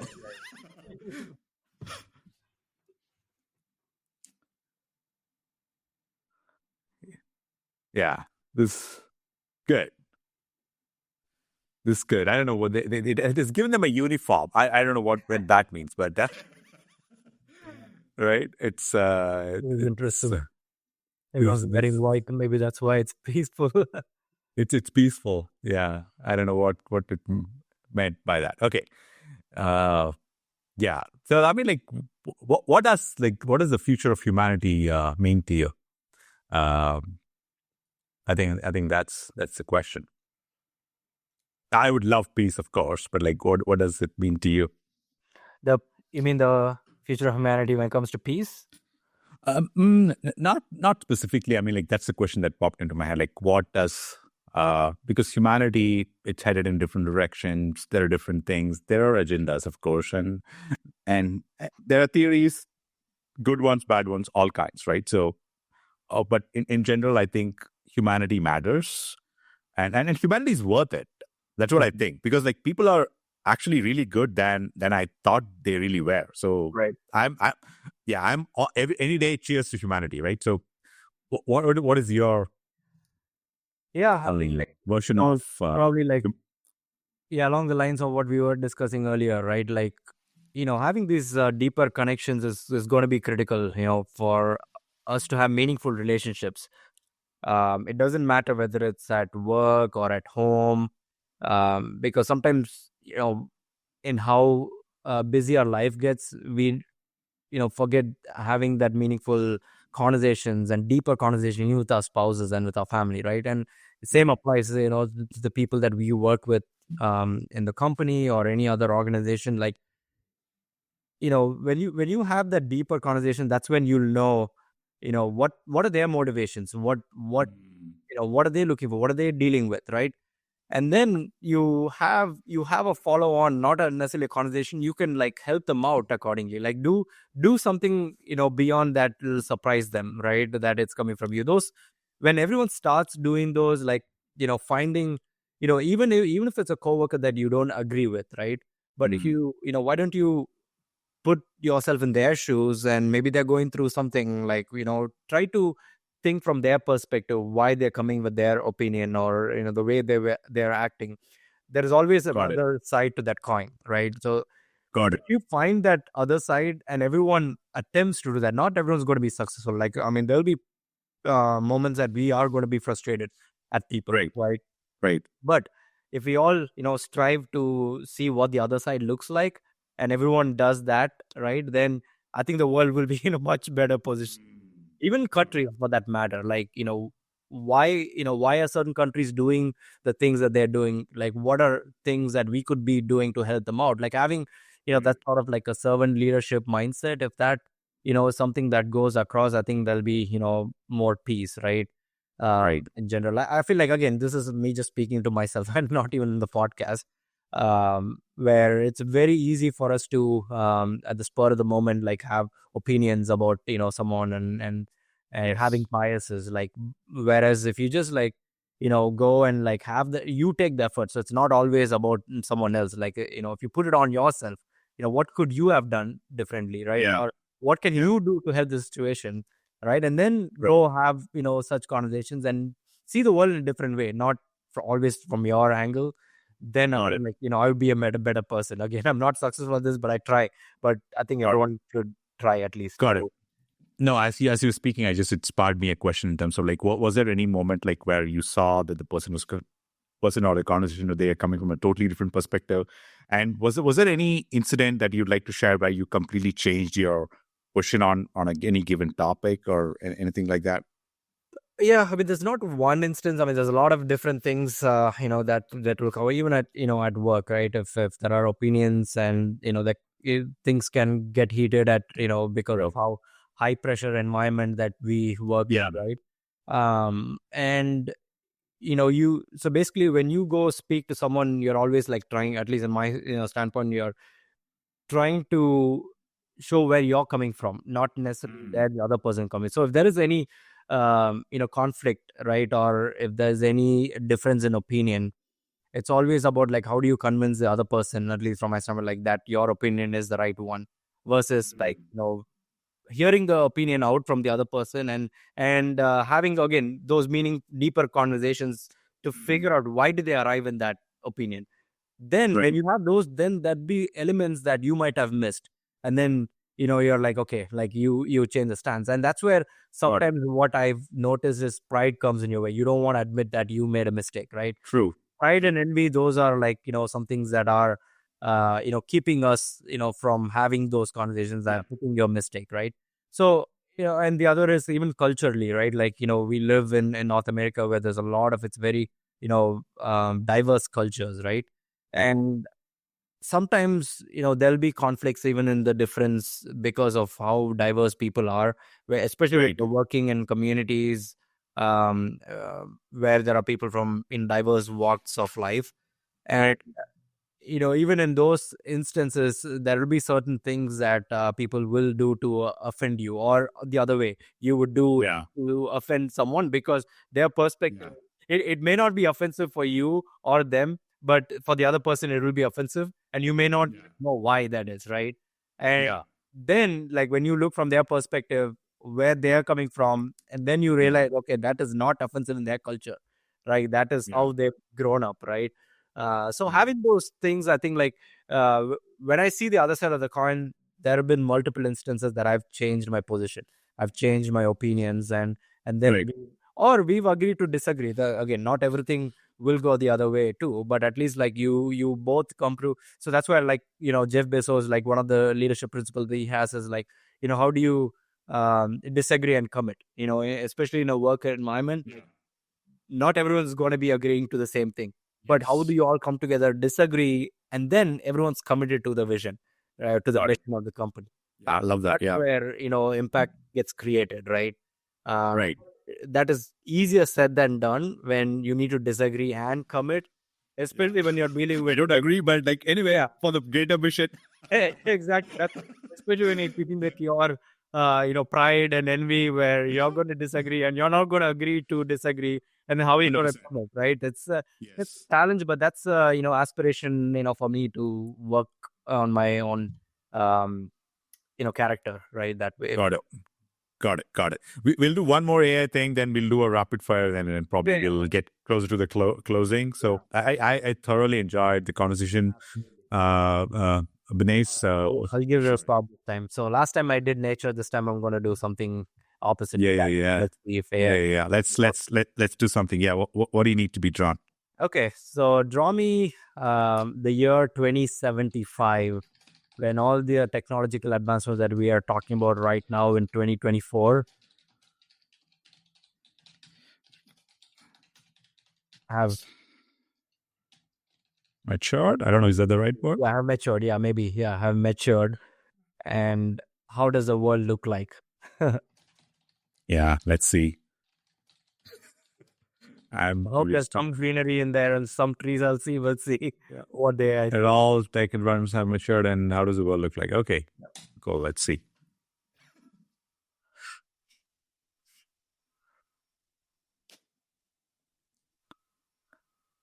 It's thinking.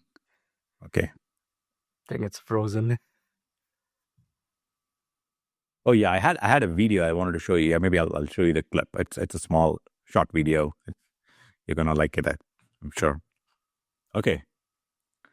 Let's speak into the clip. There are no people, Binesh, if you know this. Oh God, yeah, that's scary.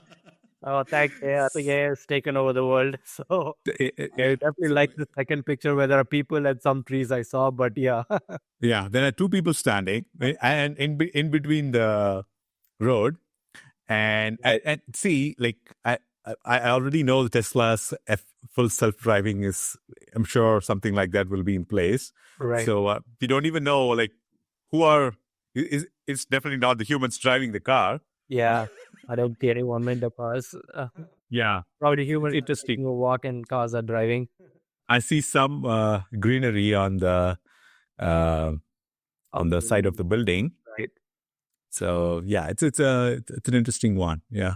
Yeah, I think the first one was scary when I looked at that. I was like, okay, humans are gone.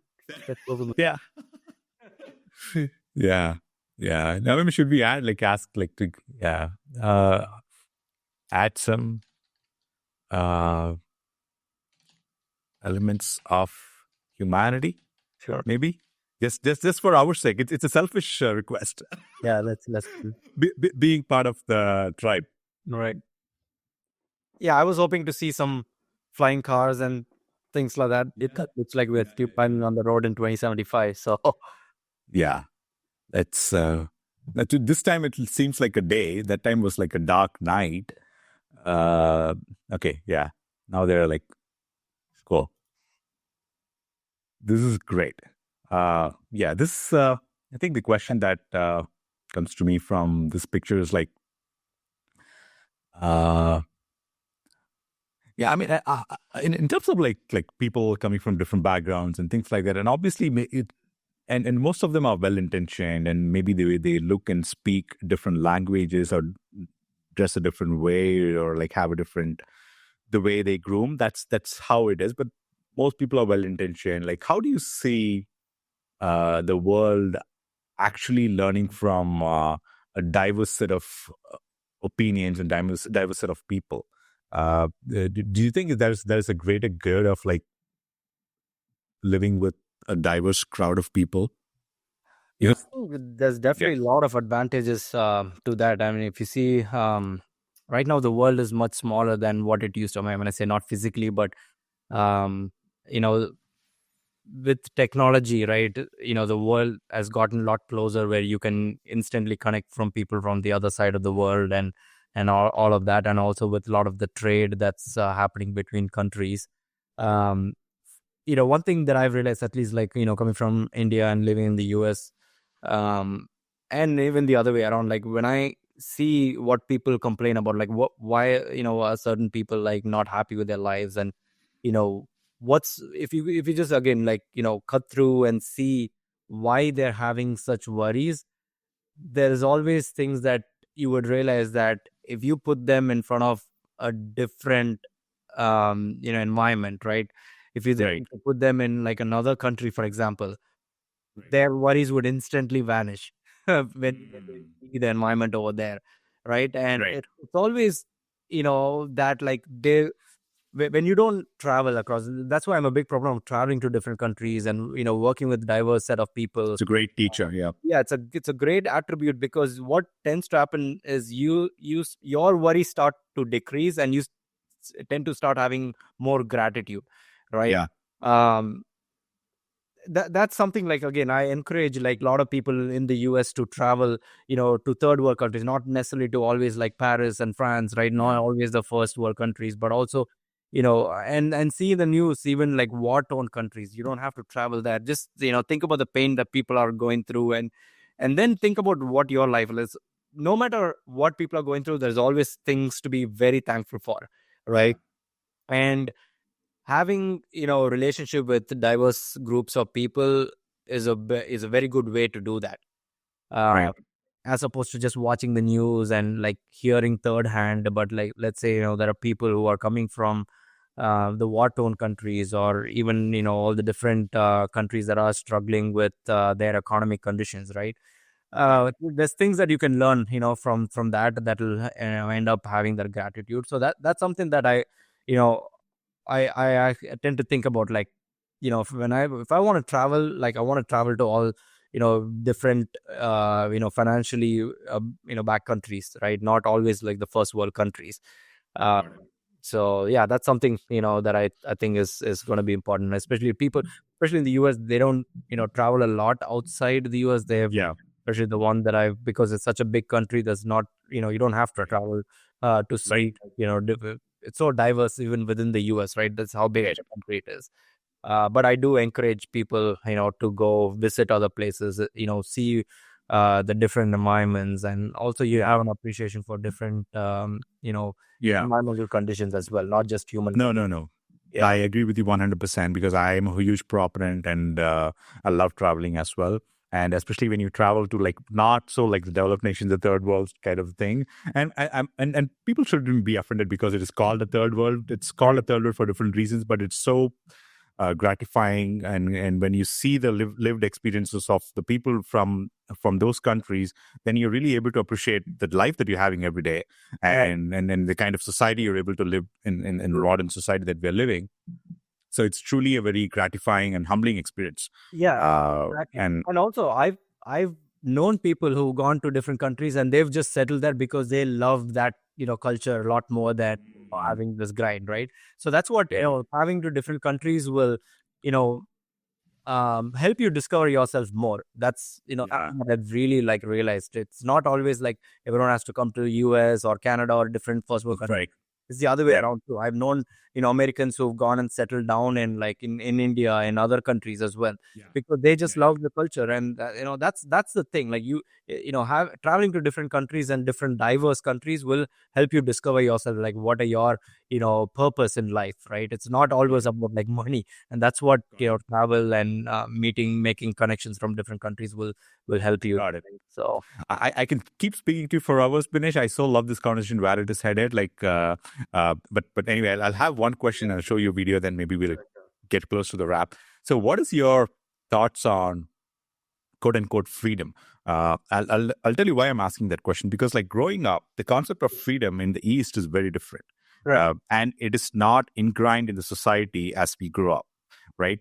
Uh, Throwing trash on the highway is not freedom, uh, right? Like going and defecating in the highway or in the public, that's not freedom. That's different thing. That's probably, I don't know what's right word, degeneracy or whatever, but that's not freedom in at least in my understanding.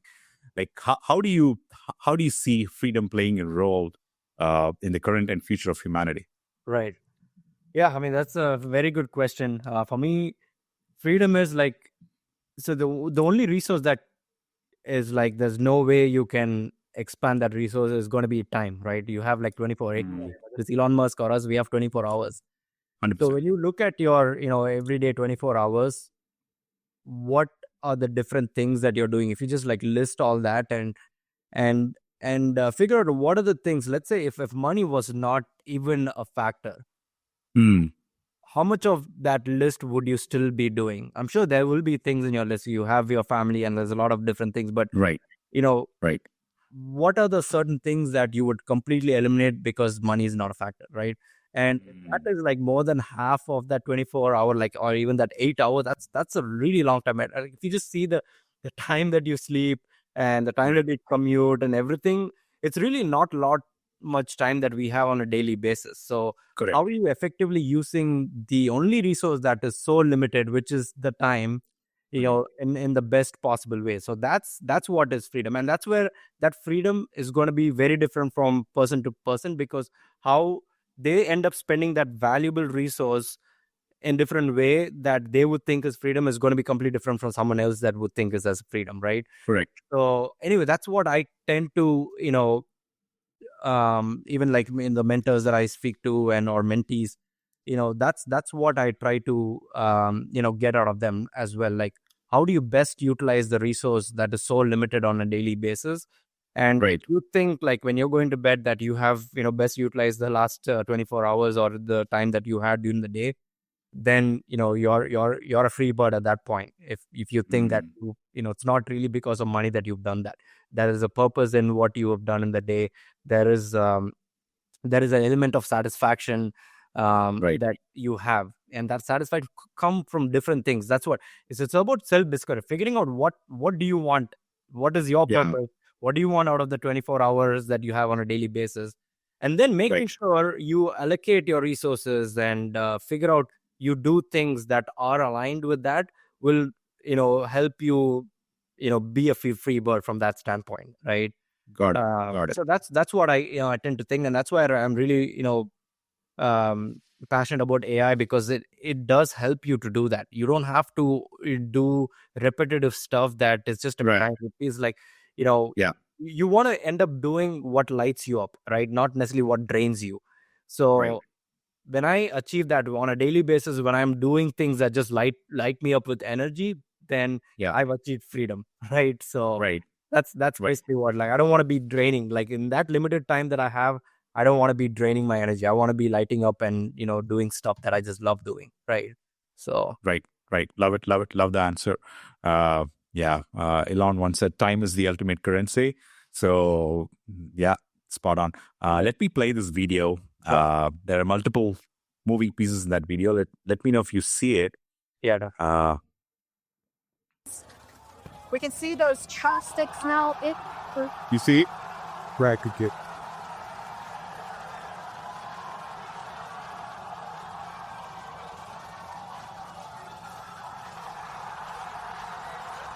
You still in a Kurt Sutler? Micadilla had caught sushi. Back up one shoulder. One every cycle boy. Are you kidding me?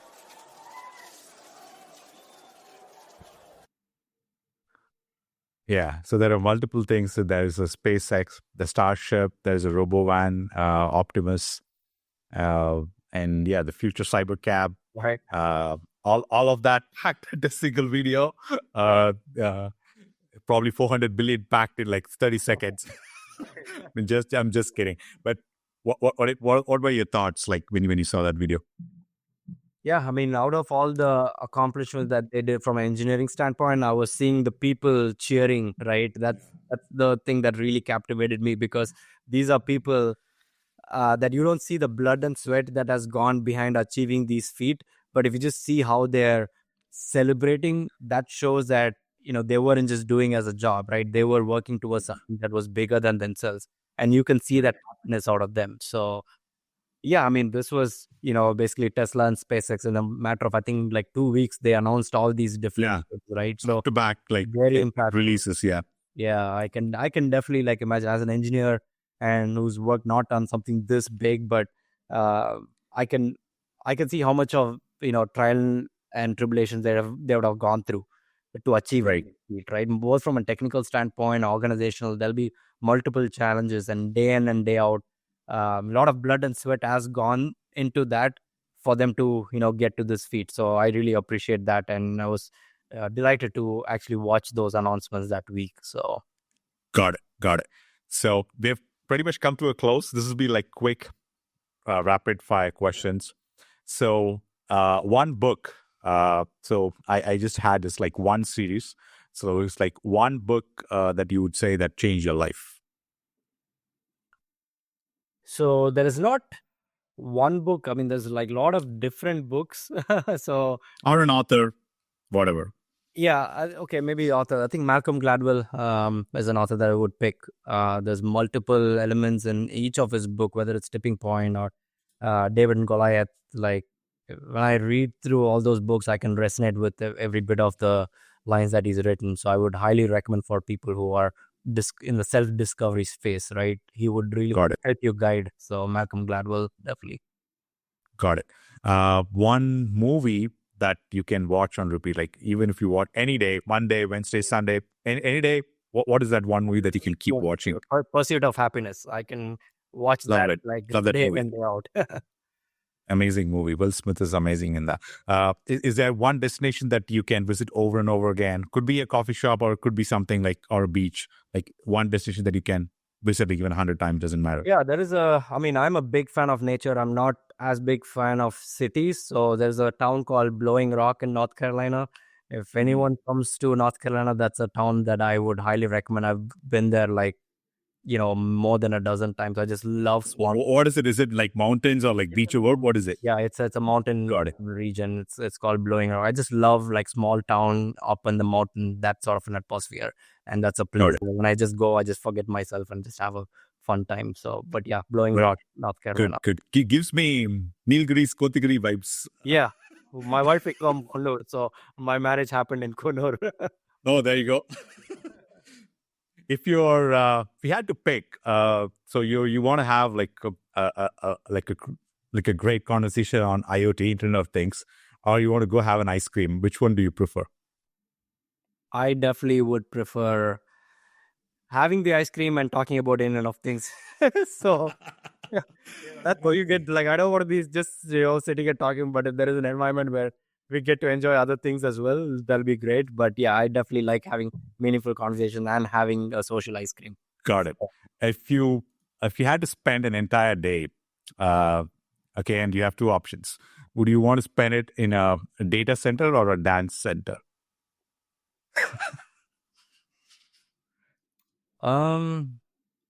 I mean, ideally, I would like to pick half and half, but if you were to ask me, you can only pick one for one day, then I would pick the data center. There's a lot of things that I'm actually working in that industry. So, yeah. Got it. Yeah, I'll just have like, okay, are you like a coffee or a tea person? Coffee, hands down coffee. Any day. Got it. I think this is probably the last question. Sure. And if there's one advice that you want to give to anyone, you've spoken about a lot of in-depth, deep dive topics, but like if there's one advice that you want to share with like future leaders, innovators, entrepreneurs, like what is that something that you like to share with them? Yeah, I think one thing is just experiment and fail fast. That's basically, it's one line. I think it's sort of two things, but goes hand in hand. You cannot experiment without failing. Right. Failure cannot be treated as a failure. It is all like, how do you learn from that experiment and failures that you got out, right? So goes to the Albert Einstein's quote. It's not 1,000 times that I failed, but I've learned 1,000 ways that it doesn't work. Something like that. That quote, very like the light bulb, right? I think it's like, it's 1,000 times that I've seen it not work, but it's not. Yeah, I'll have to go look back at the quote. Well, I remember the light bulb thing. He basically like tried it like 10,000 times. It didn't work. Right. And it was probably the right after the 10, whatever the number it was. Then he tried 10,000 times and failed for a light bulb to be a successful thing. But I don't remember the quote verbatim. Yeah, I just quickly looked up what he said was, I've tried 99 times and I failed, but on the 1,000th time I succeeded. So he says, like, I will not say I failed 1,000 times. I will say that I discovered there are 1,000 ways that can cause failure. So he hasn't failed 1,000 times. He just figured out 1,000 ways. So that's what I would encourage anyone who's, whether it's entrepreneur or leader or innovator or people just trying to discover, like, how do you experiment in your life and fail fast and normalize that. That's how you can grow. Beautiful. Where can people find you, Binesh? Is that going to be LinkedIn or? Yeah, LinkedIn is probably the best place. I'll definitely attach the link to this podcast as well. So if anyone wants to go connect with me, definitely LinkedIn is a place to reach out. Amazing, Binesh. I think it was an absolute pleasure. I cannot say I enjoyed it. I thoroughly enjoyed it. It was just amazing and mind-blowing to just go through the kind of topics, the deep dives, and I can speak for another 2 hours with you, right? Without like blinking an eye. So that's the kind of like person you are, and like you share that. So thank you so much for your time, and it was amazing. Can't wait to get this out. So thank you so much. Yeah, thank you, Vijayan. Yeah, I think it's a great platform for connecting with people. I've seen your other podcasts and other speakers as well. I think you're doing a fantastic job of connecting different people and having these deeper, meaningful conversations. I really appreciate that, and thanks for the invitation, giving me the opportunity to be on your podcast. Hey, anytime, man. Anytime. Absolute pleasure.